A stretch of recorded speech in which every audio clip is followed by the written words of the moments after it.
Comparison of the slit lamp features with high resolution ultrasound biomicroscopy in anterior scleral inflammatory disease.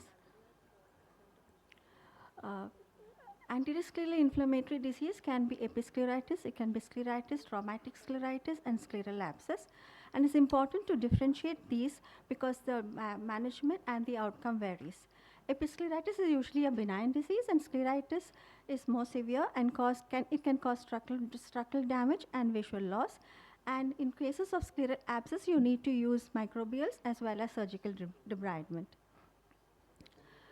Objectives to study the high resolution UBM findings in anterior scleral inflammatory disease and to evaluate its efficacy as compared to slit lamp in the classification of inflammatory scleral disease.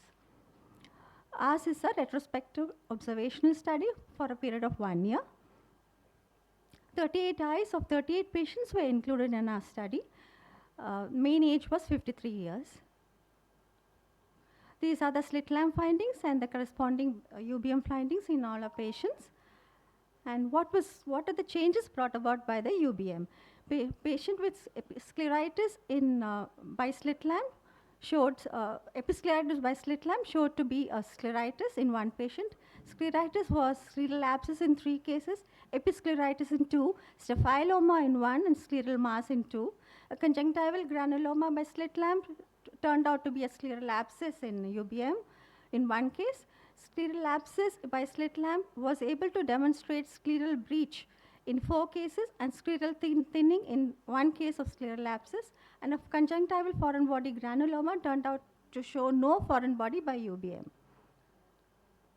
So these are some of the comparative images between slit lamp and UBM. You can see in the case patient number 1, diffuse episcleritis, you can see the episcleral thickening.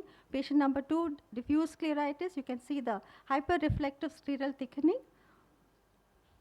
And this patient had a episcleral nodule, and you can see that demonstrated in the UBM.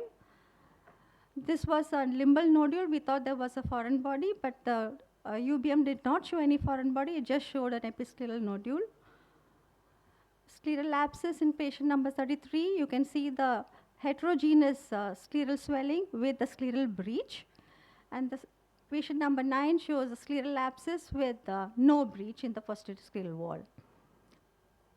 This is a patient with nodular scleritis, patient number 16. You can see the homogeneous thickening of the sclera with minimum choroidal effusion.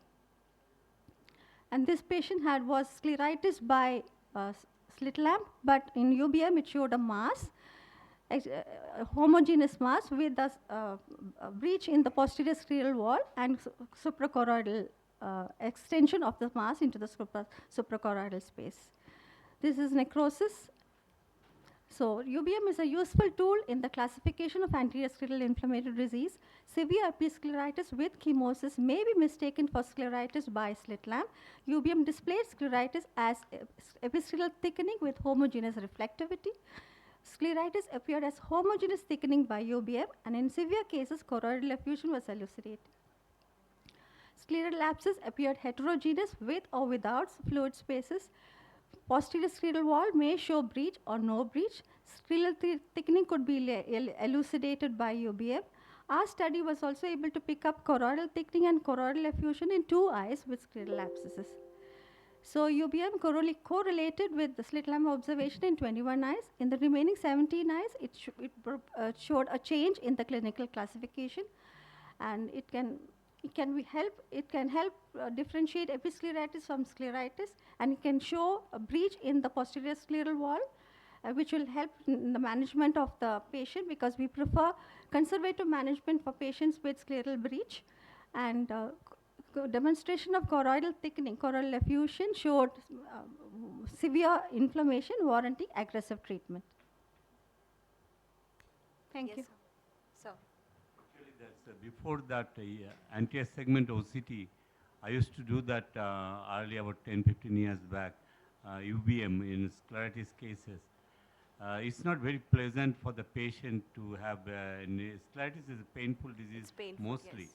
So it's not very pleasant for the patient to have the UBM over the eye.